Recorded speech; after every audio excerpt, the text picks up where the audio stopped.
cómo lograr un crecimiento sostenible sin perjudicar al medio ambiente.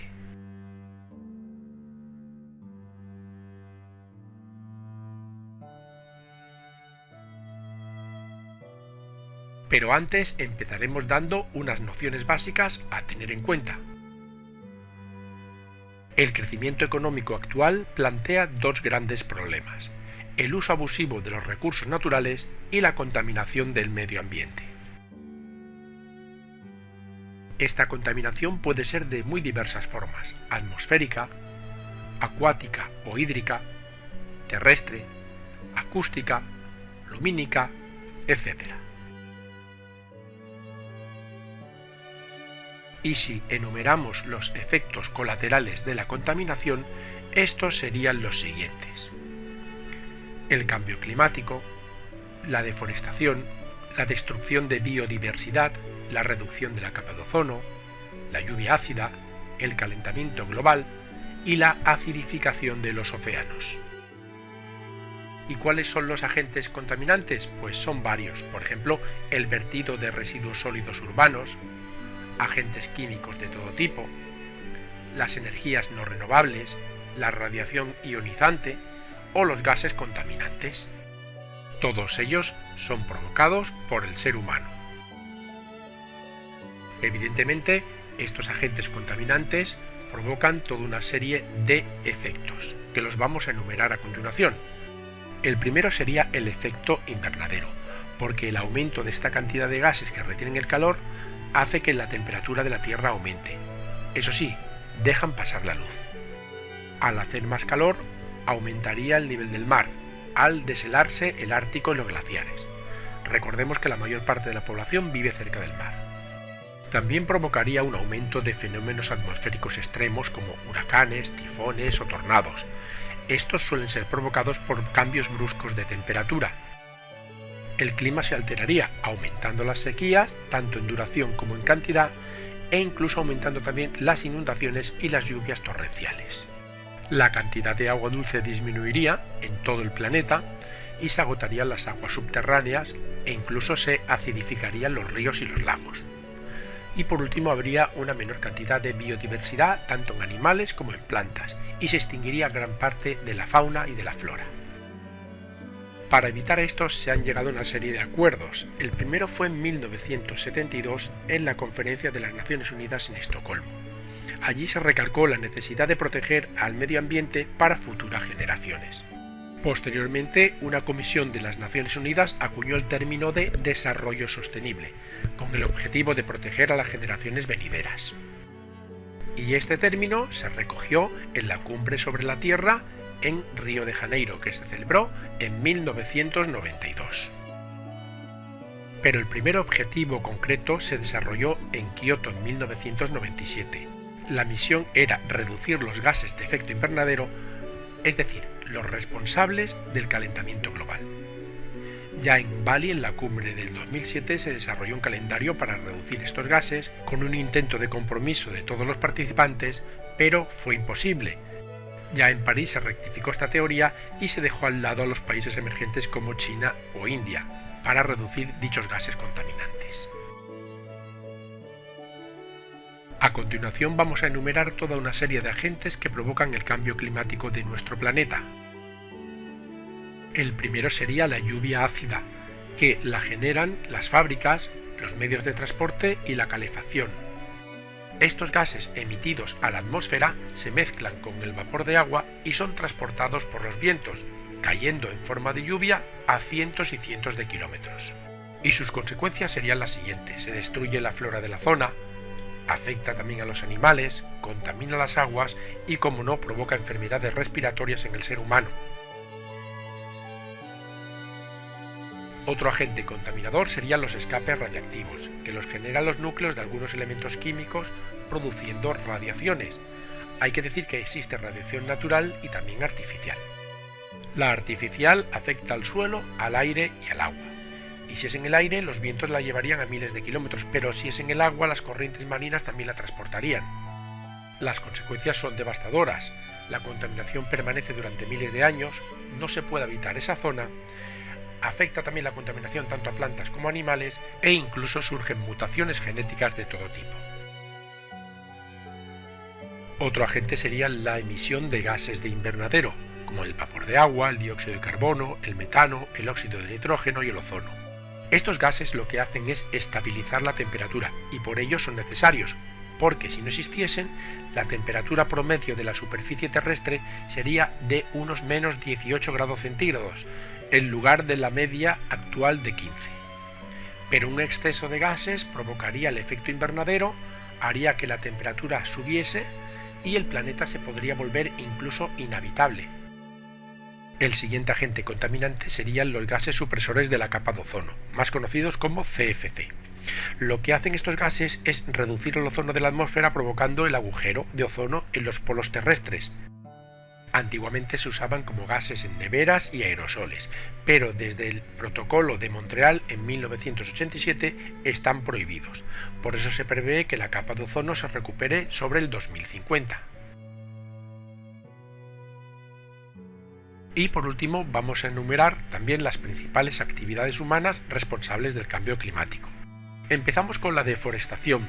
Los bosques son grandes almacenadores de CO2 y además atraen la lluvia y retienen la humedad. La ganadería intensiva no solo contamina, sino que consume muchos recursos energéticos. No reciclar también afecta al medio ambiente porque lo contamina. La agricultura intensiva provoca la tala de bosques, el uso de fertilizantes, contaminando el suelo y el agotamiento de la tierra. Evidentemente, la actividad industrial también es otro foco importante de contaminación. Y finalmente enumeraríamos otros como el transporte, la construcción o la minería. Vamos a ver ahora cómo han aumentado de forma notable las emisiones de CO2 a la atmósfera. En el gráfico vemos que desde 1984 al 2018 se ha más que doblado la cantidad. ¿Y quiénes han sido los principales responsables? Pues China y Estados Unidos, principalmente, y luego ya la India, Rusia, Japón, Alemania y el resto de países. En este mapa podemos verlo también muy claro, que los principales responsables son China y Estados Unidos. España estaría en la posición número 24.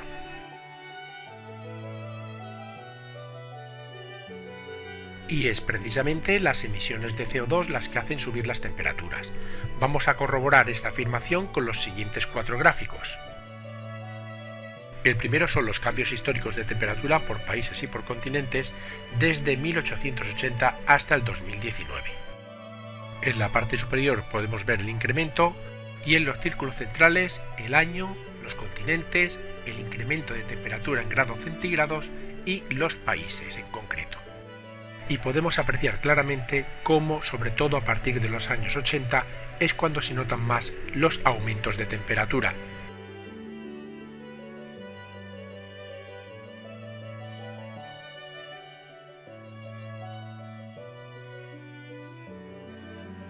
Ya en el segundo gráfico podemos apreciar también el incremento de temperatura desde 1900 hasta 2019, pero visto desde otra forma. En la parte superior podemos ver los años y en la parte central ese aumento de temperaturas que va hasta incluso 1,5 grados. La curva evidentemente se va desplazando hacia la parte más roja, es decir, hacia la derecha. Esto significa que las temperaturas están aumentando. E incluso en la parte izquierda podemos ver las diferentes curvas por años en concreto.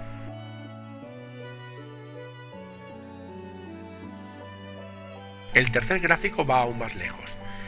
Muestra el incremento de temperatura desde el año 0 hasta el año 2019. Vemos como hasta el año 1000 más o menos permanece estable, del 1000 al 1850 sufre una pequeña bajada, pero es a partir justo de esa fecha, con el inicio de la revolución industrial, cuando el incremento es gigantesco. Es decir, que en 150 años ha crecido más la temperatura que en 2000 prácticamente. Y ya en el último gráfico podemos ver los cambios de temperatura global por meses y por años. Vemos cómo se va acercando a los círculos concéntricos exteriores. Eso significa que la temperatura va aumentando. Más o menos ha sido de 1,5 grados. Este calentamiento global puede ser debido a diferentes factores, pero tiene unas consecuencias muy claras y además se puede evitar. Los responsables son los atmosféricos, es decir, los naturales, por el propio desgaste de la capa de ozono o por la radiación ultravioleta, pero el principal agente responsable es el ser humano con la deforestación, el uso de combustibles fósiles y las actividades humanas como el transporte, la industria o la agricultura.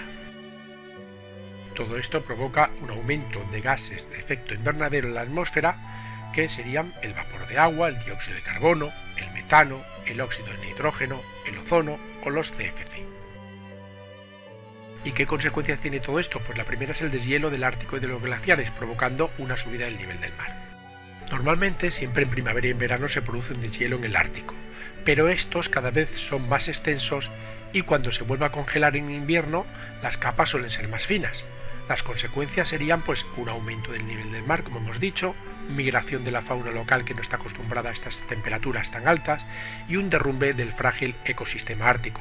Aquí en la foto podemos ver un antes y un después de la capa media de hielo en el Ártico. Y otras consecuencias también serían la extinción masiva del Holoceno o Antropoceno, también conocida como la sexta extinción masiva o la extinción del ser humano, y se llama así porque es el resultado de la actividad humana. También se darían toda una serie de fenómenos meteorológicos extremos, como cambios en el régimen de precipitaciones y las corrientes marinas, olas de frío y de calor extrema, o incluso aumento de la frecuencia de huracanes y tornados. Y por último, una crisis humanitaria inevitable, con falta de recursos alimentarios, grandes migraciones humanas, guerras e incluso caída de gobiernos. Bueno, ¿y qué pueden hacer los estados para evitarlo?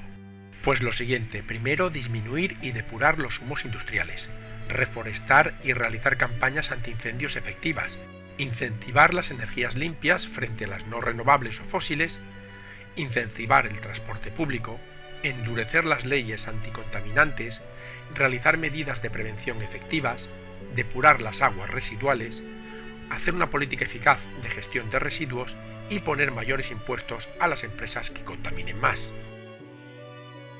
Pero esto no se soluciona si también no se hace a nivel particular.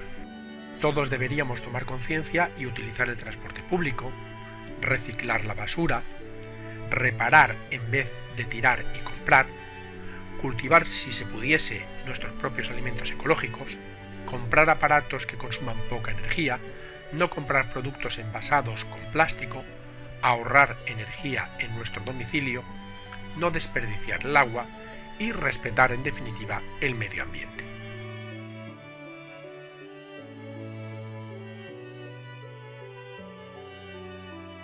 Y esto ha sido todo. Muchas gracias por escucharme y espero que te haya servido de ayuda. Para más información entra en yucam.com.